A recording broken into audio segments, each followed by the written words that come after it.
Help Hope Heroes podcast. Stevens Center, for me, they believed in me when I didn't believe in myself. Recorded live at a homeless shelter. I basically reinvented myself with the Stevens Center. Our clients are the homeless, the addicted, those in poverty. We fight the good fight. Tear down some stigmas. They taught me those life skills that I didn't have. What does Help Hope Heroes mean to you?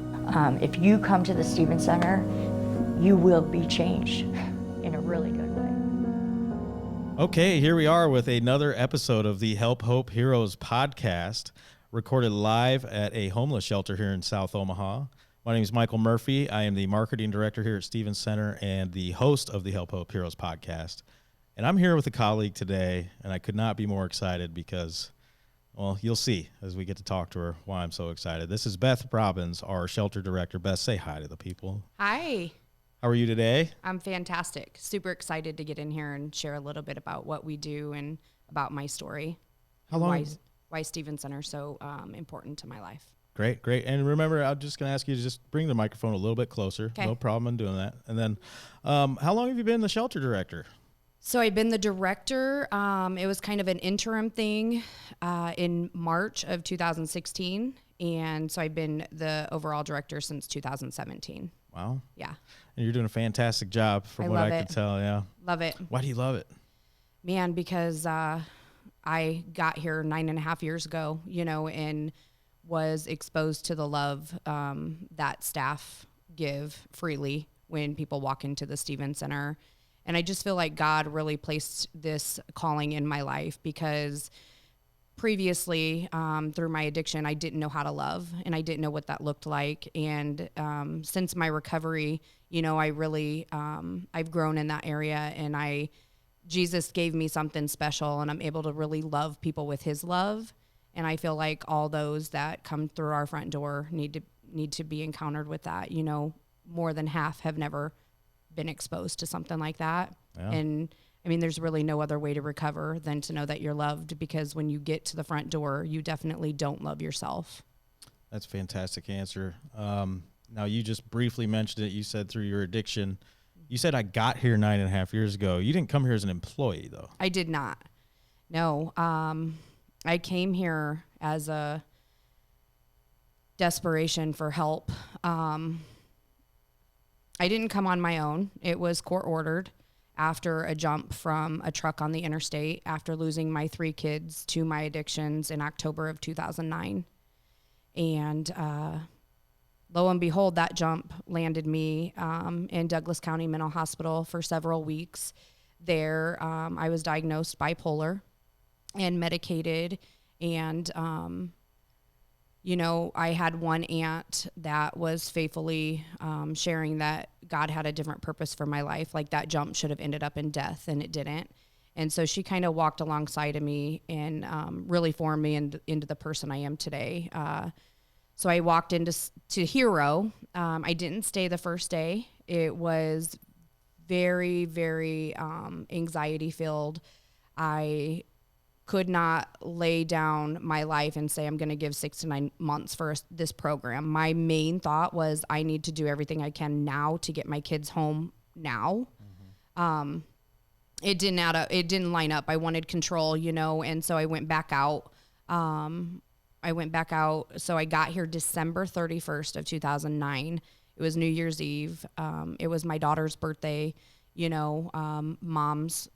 Most moms who are in addiction, I don't know a mom that don't struggle with shame and guilt and just so many nasty feelings about themselves, just the things that we subject our kids to in that world, before my kids were removed, CPS was looking for us for 6 days. Who's and us? Me and my children. Oh, okay. And we were bouncing around from home to home, running. To avoid CPS. Yeah, running from home to home. While you're actively using. While I'm actively using, yeah. And what was the drug of choice? Meth. Okay. Yeah, I'm definitely alcoholic. Started drinking at the age of 12. Okay. Come from a family. My grandparents, addicts, alcoholics, all 8 of their children, addicts and alcoholics. And so it was truly the norm. Throughout my upbringing. My mom is schizophrenic, and she's an alcoholic addict. Big shout out to my mom today. She is 45 days sober. Wow. Hit that yellow button, Ryan. Hit that yellow Oh, button. my heaven.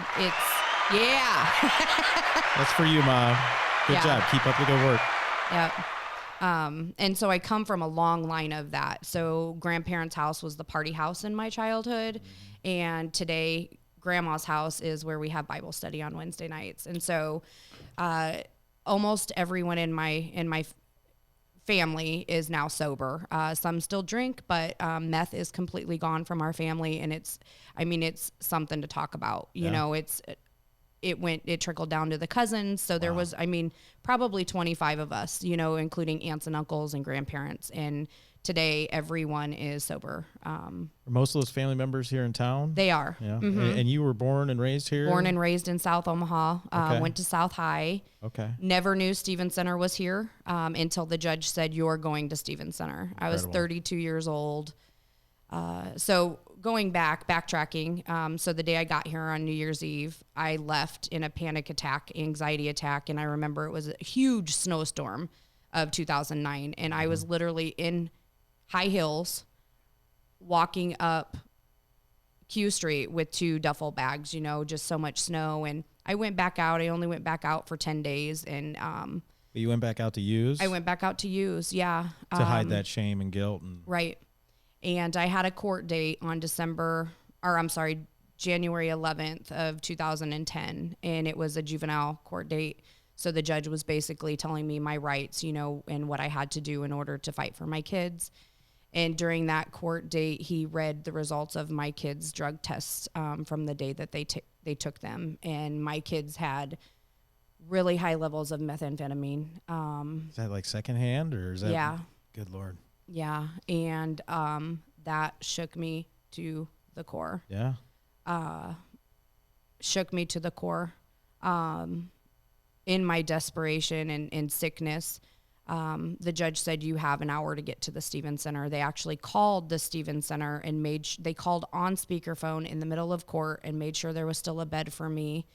In the shelter? In the hero program. Okay. So the first day I got here, I came to the shelter. Yep. And met Maggie, and that's when she gave me a pair of shoes. I had those high heels. That's it. Yeah, you showed up without a good pair of shoes. I did. Mm-hmm. And Maggie's love, boy, I'll tell you what, that day, because I was so hopeless, and I thought, this woman is surely something special. And I see her do that 10 years later in everybody's lives. It's really incredible.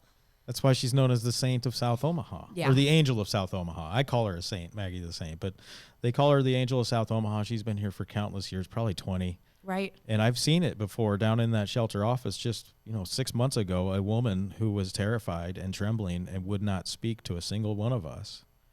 And then when Maggie entered the room, she stood up, "Oh, it's Miss Maggie." And they embraced, and that from that point forward, she was on her way to recovering and getting hope and restoring her future. Right.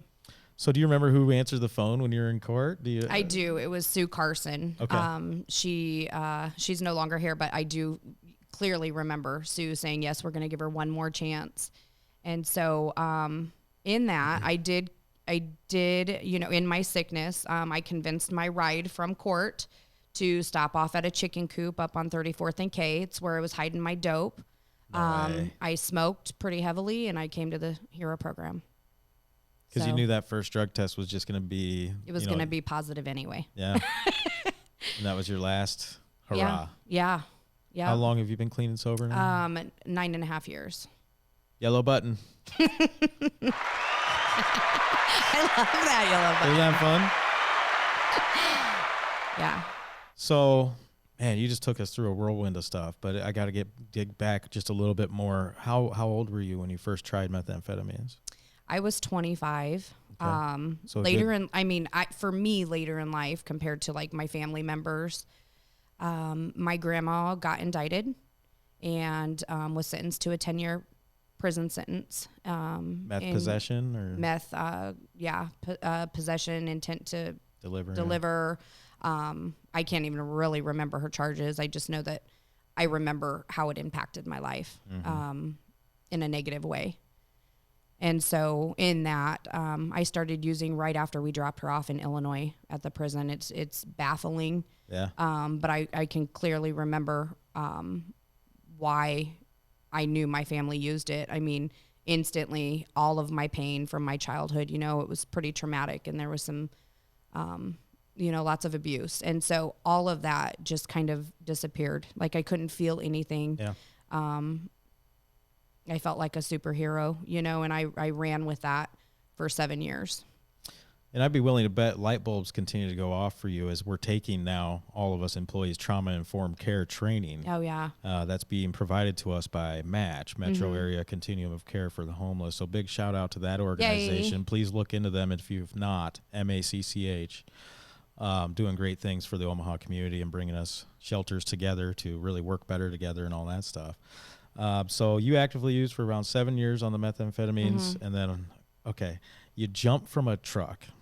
I do. You jumped from a truck. It was a semi truck. It was just a like a diesel truck. Okay, I'm just trying to picture this in my image. Yeah, And like, what was somebody was driving while you jumped? Yep. A male that I was kind of having relations with, but it really wasn't relations when you're, you know, in that world. You're using each other to get high, right? Yeah, and there was, you know, physical abuse. There had already been physical abuse charges, and I, you know, was with them in the truck. In my mind, we were headed towards Lincoln, and there were cornfields.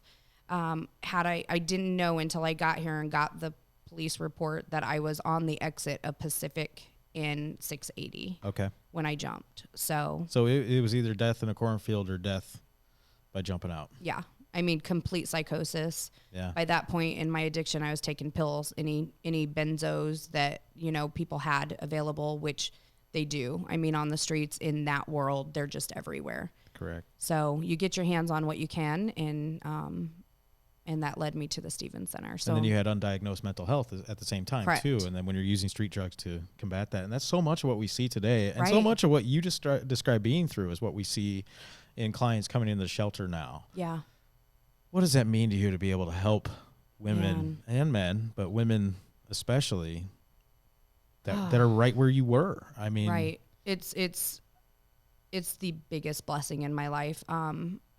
You know, I used to look at my past, like there was sexual abuse and physical abuse and mental and emotional and all this stuff, you know, but I was able to heal from it. And today I look at that as a blessing, because not a day goes by that somebody doesn't walk into my office and they're experiencing coming out of that sexual abuse, or, you know, they've never taken healing, you know, or found that healing from their childhood abuse. And so to be able to experience that with them and know exactly what they're going through, you know, and it's just, it's clarity for me that I know I'm in the right spot. And no matter, that's the amazing thing I think about the grace that we receive from God, is that no matter what you were actually doing, which was, you know, not exactly his plan, it has perfectly prepared you to now display that grace to others, and in turn change lives, and maybe even bring them closer to a higher power or Jesus. Absolutely. So, And we see that. yeah. You know, I belong to a church, and so my church picks people up on the van. And What so church? Bridge Church. Shout out to Bridge. Shout out to Bridge. They are a huge impact in my journey. And so not only do I get to be a leader here at Stevens Center, I'm also a leader in my church. And so I bring that with me here. We're not faith-based, but people do know that I know Jesus, you know, and they ask questions. And if they want to talk about it, I'm definitely willing. And I've walked so many women to the Lord on the steps out front of the shelter in the last 5 years that I've been here. So, And I do think that is important to point out. We are a non-denominational. We are not a religious affiliated organization. However, if it does come up, then our employees would be willing to talk about it. But it's not anything we're pushing on people, Right. just for potential clients out there that may be scared to come. right. If you could talk to anybody that's in the throes of addiction right now, what would you say to them? That there's hope. You got to forgive yourself. For me, I think my biggest barrier was forgiving myself and forgiving those that hurt me. That probably took the most work. When I got here, I had two emotions, and it was anger and fear, and that's it. Like I couldn't decipher between any other emotion. And so really working through that and knowing that the anger is true hurt, and you have to work through that in order to gain some peace and serenity in that area. Well put. Thank you. So you were talking about a little bit ago at the beginning that when people come here, they feel love. What are things that we do as a program at the Pedigree Emergency Shelter? What are things that we provide? What are things that we're able to do for people as they enter the doors to display that love? Yeah. Not just an embrace, right? We're talking tangible items. And, Right, yeah. right. So the embrace, I mean, if I could explain it, it's a heartfelt conversation. You know, you get on their level, non-judgmental, and you listen. You just actively listen. I mean, they are in immediate crisis at that front door. And so having the appropriate people be there, you know, manning that door for those crisis situations is super important. And then meeting their basic needs. Like, I mean, we have people come in who haven't showered in days and sometimes weeks, you know, and gathering the clothes, all those tangible items, getting them fed immediately, making sure they, you know, do you need some water? Lots of times they want coffee, you know, and it's really, it's that heartfelt conversation. What can we do to help you get to the next level? Is this appropriate? You know, now we're doing diversion in our community. And so making sure that our shelter beds are available for those who actually need it and who are actually literally homeless tonight. Having the diversion conversation with those who actually have somewhere else that they could go in the community or in their support system, you know, and helping them make those good conversations, those phone calls with family members, being that mediator, things like that. And so I think that's a really cool piece too, is that not only are we helping those that come in for shelter, but we're helping those that have other placement, other areas that they can go to. And sometimes do you find that it just takes extra support to show the courage to call a family member? Mm-hmm. It does. So we're that voice that can kind of just be like, you know, we see this a lot, and there's a good chance they'll listen. And I'm sure you see sometimes some rejection from family, because a lot of folks that come to a rehab clinic or that come into a shelter have already burned bridges a lot of time. Right. So we do what we can to help build those bridges back, right? Right. Yeah. Now, talk to me. So we are a substance abuse or a substance-free campus, as I see on that sign back there. Yes. Not substance abuse campus. We treat substance abuse. We're a substance-free campus, and so if you come in and you fail a urine analysis and you fail a breathalyzer, what is that next step? What are we doing? That next step is... I know we talk about tomorrow with them. Like, right. It's making sure that they're really here for the help that we have to offer. Because we are set up in such a way where if you really truly want to get sober and come through the emergency shelter, we can connect you with the HERO program and get you those services free of charge. It's super incredible what we're doing with those people. I mean, we're seeing those people that actually do come in for those services. They stay on shelter side for 16 weeks. They get treatment services and they are housed. They like literally move to their own permanent positive destination when they're done with our program. And we're seeing more and more of that happen. So what we do on the front lines is if they cannot pass that drug test or, you know, the sobriety test, we're offering an Uber to detox. Like, we're having that heartfelt conversation. Is this really something you want? If it is, we're going to get you to detox. We're going to call detox. We're going to have them send you back when you're sober, so we can get that process started. Which is just fantastic to be able to offer that. I do think there might be a shortage of detox opportunities at Omaha. Absolutely. It would be great to see some other areas step up maybe for more opportunities like that. Yeah. I know that, but you know, as a community overall, we do have quite a vast array of resources. Right. And other shelters that they can go to also while they're Absolutely. inebriated. Talk to me about this time in the HERO program and what it meant to you. I know you love HERO. Wow. You say it. I hear you say it at least once a week. Listen. Why did the HERO program work for Beth? So I was so scared. Like I mentioned, I was just fearful and angry. They loved me. Like, I was so blessed. I had a therapist. Her name's Christian. She's doing private practice now, but she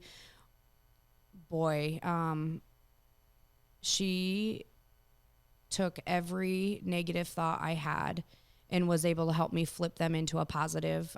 She had a way with me. Like, it was super funny because I was very, very codependent when I got here, and like Christian could not leave for vacation without me knowing.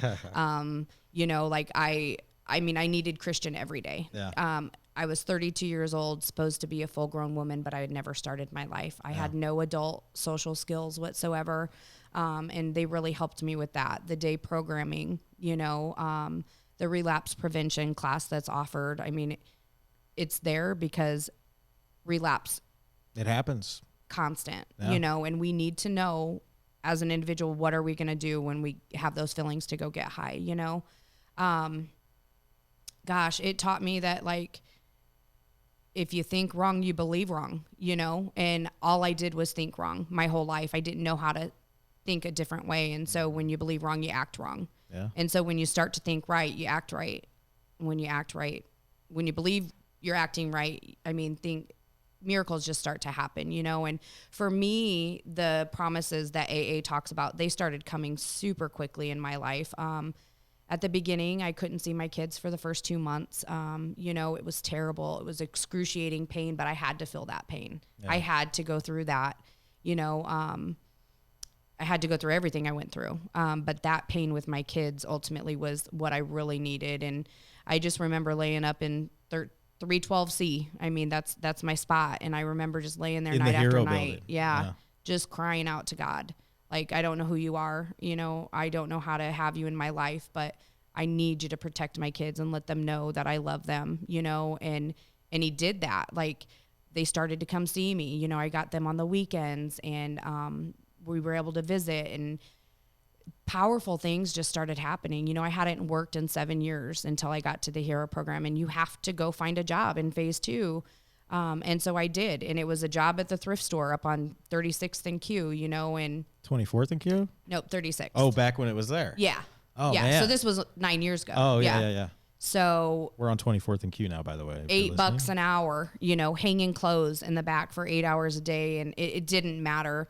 And I'd come home, and payday, HERO would take 75% of my check, and I had to learn that responsibility. Like, of course I was pretty frustrated. Like, you guys are seriously taking all my money. Why were they taking it? For my treatment. To pay for the program. Yeah. Okay. Yeah, to pay for my treatment. But that's something that's so important to point out, though. I think a lot of people are afraid to even send somebody to rehab because of the cost associated with it. But we can set it up that way. That's fascinating to me. Yeah. And it taught me, so much about saving. It taught me how to, move on out of the Stevens Center and, with my resources. I never had to pay for anything myself, when I was in the other world. Yeah. So, yeah. We're going to step through the acronym in a second, but I want to hear this story about the time you were the thrift store truck driver. Yeah. You took out. I did. Tell us just real quick. Give us that story. Okay. So at that point, I was probably a year and a half sober. I signed up to be the Stevens Center thrift store truck driver, and then the assistant manager up there. And so spent lots and lots of time on the weekends going to pick up the donations. A big box truck too. Huge Had box you ever truck. driven a box truck like that before? No, but it's the same as my little Jetta, that I had at the time. So similar. I thought, and I'd get all amped up on coffee, and we'd go out, and probably 3 weeks into me driving the truck, I was with James Kirby, and we were going through Bellevue scooters, and there's an awning, and he kept telling me, you're not gonna miss that awning. Like, you cannot pull through there. I'm like, we got this, dude. I promise you we got this. So pull up, and probably moving a little faster than I should have been, because I thought it was a Jetta I'm driving around town. Yeah. And all you hear is boom, and I'm like, oh. So the woman opens the window, and this is the truest story. The woman's an off-duty police officer. So she's getting all our information. By the time I got back to the Stevens Center, our old CEO knew about, she had made the phone call to make sure everything was legit. I promised I'd slow down. I'd be more intentional with, places I'm pulling into. And the next day I hit a basketball hoop out in West Omaha. So I kind of retired that position. Retired. That's a great way to put that. And I kind of stayed in the thrift store after that. The forced retirement. The forced retirement. It was so fun, though. It's one of my favorite stories. You have many good stories, but that's one of my favorites. So I want to touch on the HERO acronym, and we're going to run through it real briefly just because you've already kind of hit on some of these points. So feel free to repeat yourself. Okay. But health, empowerment, responsibility, opportunity. What has it done for your health to be clean and sober? Oh, man. So physically, I was hit. I was 100 pounds soaking wet. My teeth, my teeth had no care for probably 20 years when I got here. There was some domestic violence, and so my teeth were broken in half. Oh, that's so sad. So lots of dental work. Really never even went to a doctor for checkups other than having babies throughout my addiction. That's the only time I feel like I was semi-healthy. And so they we have nutrition over at Hero, so they teach you how to be healthy. They have a nurse that comes in every week through the VNA, which is incredible. Yes. And they're checking you and monitoring you and telling you ways that you can gain healthiness after, a good run-in with methamphetamine. So, healthy physically, that's where it sits with that. Yeah. Empowerment. Yeah. What has it done for your empowerment? And we're talking 9 years of empowerment. Yeah. I mean, prior to getting here, I wasn't doing anything, too good. I wasn't doing anything community-based, things like that. Like I wasn't Giving back at all. Yeah. I didn't know we were supposed to give back, to be honest with you. Hearing like one little small success and having a team cheer for you, was so empowering, and it started to become something I needed, and so that in itself is encouragement to continue to do the right thing, and that same team still claps for me, 9 years later when small successes, come to fruition. It's just, it's really important. And then in turn, we get to be those people for shelter guests today. So now that's what you do is give back. It's what I you do. pay it forward. Yeah. It's incredible. Over, I think right around 50% nearly of our staff is former clients of some sort. Yeah. Still a lot of people that were here when you were getting clean here are still here, Right. for the most part. And I think that's probably important for your recovery and many others, right? To still Right. have that access to people and to know people and to work with people that saw you at your worst, Right. that saw you at your rock bottom. And now, Right. I mean, you're just it seems like you're progressing at this rapid rate now, just from an outsider it's so looking cool. in. I'm so happy for you.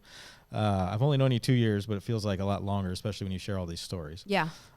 So responsibility, what has it done for responsibility in your life? Yeah. I mean, I was able to be a single mom leaving the Hero program and holding it down for my kids. Taught me to get them to the doctors. They didn't go to the doctors. They didn't do dental checkups, things like that. I grew up in a home where mom didn't go to work, and dad was dead. And so not a lot of example in my childhood. And so as we learn, we kind of adapt to, socioeconomics. Like that's where we come from. And so it taught me I'd go to work every day. Like I get up and I go to work. And I mean, that was so foreign to me. Now it's second nature. And now now it's what you do. It's what you do. Yeah. Responsibility just all around, being accountable for myself, in recovery. We're never perfect. We make mistakes every day, and it's really having somebody in your support system to be able to call you out on that so that you remain accountable, because our stinking thinking gets us in so much trouble. And so that's important too, accountability. So your stinking thinking gets you in trouble. I've never heard that one before. Yeah. That's pretty good. We get a new one every time on this podcast. We get a lot of good sayings. And then opportunity. You probably already touched on it, but my gosh. So I have a shoe story that I wrote for the Stevens Center years back. Yeah, that newsletter. Yeah, and what those shoes represent to me, it was a long 18-month battle with the juvenile courts to get my kids back, and once they got back, I thought that was it. It was over, but my goodness, so much healing had to take place during those next 2 to 3 years. Lots of therapy, so getting my kids healed in a way that they would be able to forgive me, lots of action, not lots of talk, tons of action, getting through college that I never, ever thought I would go back to school for, and then coming working at the Hero program as an RA, and then coming over here, after my schooling, and just doing what I do today. I mean, that in itself is just tons of opportunity in my life. Absolutely. I call them the promises. So the promises of sobriety. Absolutely. Is that what that is? Yep. Yeah, we've heard that. I like that a lot. Yeah. So back to more functional stuff, processes, procedures in the shelter. Yep. We promise every client when they come through these doors that they'll meet with a case manager within the first 72 hours. Yeah. Talk to me about the importance of case managers and what that does for our rehousing rate. And what is our rehousing rate? Wow. So overall, I'll start with the rehousing rate Yes. because it's incredible to see what we're doing here at Stevens Center in our emergency shelter.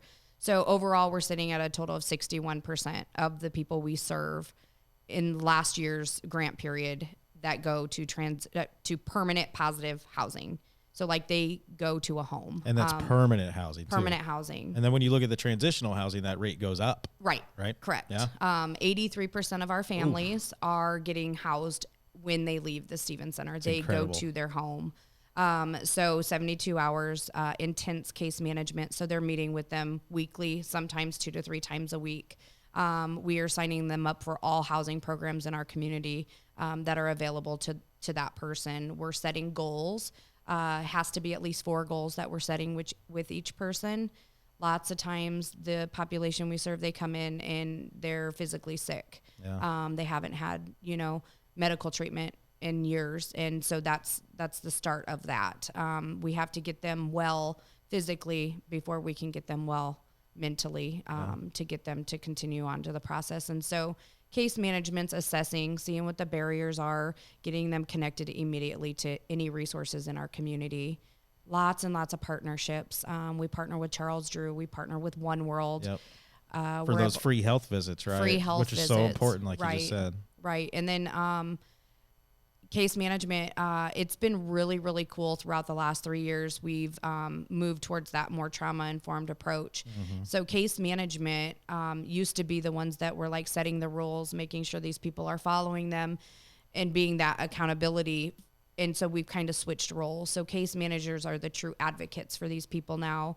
And the way that they're being housed now with like that advocacy piece has never been this high before. And then you're coming in as more of the accountability or like the Yes. intake coordinator Yep. and people, other shelter office workers. So Correct. you're good The cop, shelter bad guests. competent. Yeah, the guest services I love it. are coming in as that more authoritative figure. Like these are the things that you need to do while you're here. And then the case management is that more advocacy. And it's working. It's incredible. God's at the center of our team. That's incredible to hear. Yeah. You get goosebumps every time you talk about it. Yeah. And then I just want to touch real quickly about the efforts of the community around diversion and really like what that is doing for the homeless population. And I'll just briefly tell you one thing that I understand about it is that it used to be every shelter in the community had a different set of intake questions. And Correct. so we had the same set. And every time a homeless person would go to an emergency shelter in the community, they had to re-answer those questions over and over again, Yeah. tell their story over and over again. And now there's this coordinated effort by MACH, M-A-C-C-H, that is making sure all the shelters pretty much ask the exact same questions for an intake. And then the answers to those questions and the person's story is getting input to a database. Correct. So now if I'm a homeless person coming from Santa Francis over to Stevens Center, I don't have to go through that process again? So you do have to go through that process, but not on such a deep level. So like the 45-minute process. Right. Yes. Right. Okay. And so not only are we trying to model the same thing in each shelter, but it's also the way that we are housing the individuals at Okay. the shelter. And so that's a lot of the diversion as well. And so, like I said earlier, it's really keeping the people that don't actually need emergency shelter services out of the shelters so that the people that actually do, there's space for them. And there's actual data that supports it saying once you enter the continuum of care of homelessness, you're you stay X longer. percent less likely to get out, and you stay Correct. longer. So we're trying to divert, as a community, divert them from ever being in a homeless situation, Right. homeless shelter situation. Right. Because, and that's just huge. Yeah, and there's data out there that shows that if they are diverted, chances are they're not coming back. That's fantastic. Yeah. So if I got diverted, where do I end up? Like, they're going to divert me to a new home, right? Or No, they're somewhere going to live, divert or- you to your family, to Okay. a grandma or an aunt or a cousin or a church friend, or sometimes even the program that you left, just because there might have been altercation or you didn't like the rules, things like that. They can mediate that. Mm-hmm. That's lovely. Yeah. Big Yeah. deal. Yeah. Big things happen in this community, and you're a big part of it. You're It's going to so these fun. weekly meetings, and I mean, how does it feel to be a leader in that position? I mean, Yeah, it's so cool to see the back of the scenes things, and how these policies are even put in place. And one thing I love about our coordinated entry system is I started going about 2.5 years ago, and I've seen such a shift in the people with their willingness to want to work together better for this population. Lots of growth has taken place. They have perfect leadership in their positions, making the decisions, and I think it's just one step closer to helping end homelessness in our community. and I'm a firm believer that almost every community in the nation needs a Stevens Center. I mean, we kind of placed ourselves at the end of the continuum of care, if you will. Mm-hmm. We are an emergency shelter where you can go, and it can hopefully be your last stop Right. in that continuum of care. And if you're listening from another community, hit us up. We'd be happy to share with you what makes us unique and special, which is definitely that HERO program. Right. Having access to co-occurring therapy for these clients, and having that be available to them free of charge, that outpatient services. Okay, so enough on that. I think we're wrapping it up. Ryan, do you have any questions? Your microphone is on over there, by the way. If you have a question for Beth, are we good to go? I think we covered everything we could. Yeah, I think we're good. Is there anything you'd like to say to the people before I ask this last question? The people. So to just people in our community, Yeah. If you're willing, if you have if you feel like you have a calling to give back, we utilize volunteers in our shelter office in many different areas every day.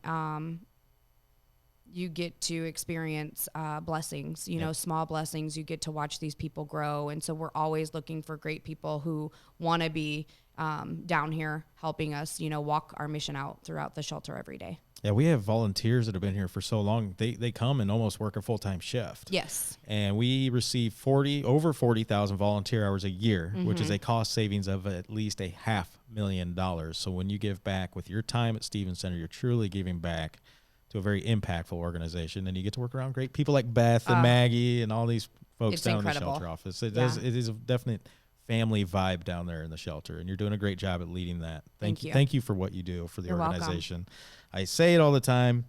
The hard work happens, with the counseling, the HERO program, all that stuff. I'm just fortunate enough to get to go out and talk about it. So Right. I don't get to say these great things without the great results of your guys' hard effort. So thank you for making my job very easy. Final question. Doesn't have to relate to Stevens Center necessarily. Can just relate to Beth as a person, your family, whatever it is. But what does Help Hope Heroes mean to Beth? Help Hope Heroes means love. Like I kind of talked about earlier on, the encounter that you get when you arrive, and I would use it for here. So I was desperate. I needed help, and through love, I received that. We all know that if you encounter help and love, you gain hope. And so I started to become hopeful. I never seen a future before I got here. And heroes, I mean, they're still the ones sitting in offices today, like Sharon Hughbanks, who showed me that love when I got here. She's one of my heroes. Yeah. Fantastic. Yep.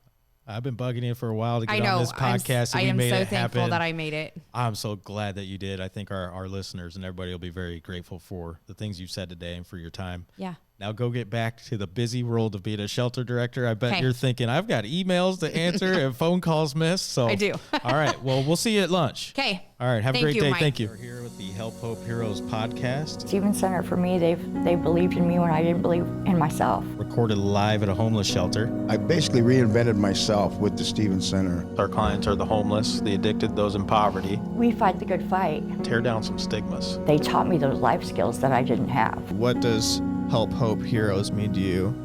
If you come to the Stevens Center, you will be changed.